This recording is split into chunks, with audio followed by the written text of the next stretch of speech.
Good morning વિદ્યાર્થી મિત્રો. સરસ ગુલાબ કરો બધા.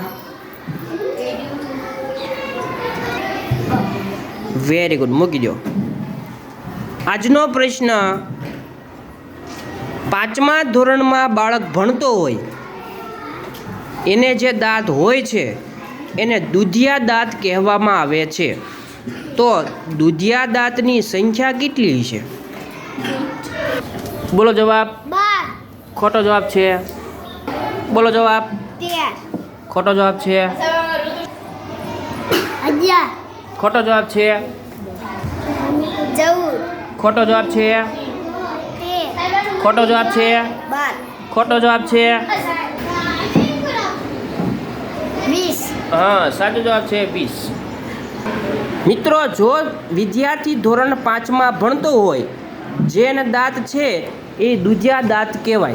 તો દુધિયા દાંતની સંખ્યા કુલ 20 હોય છે.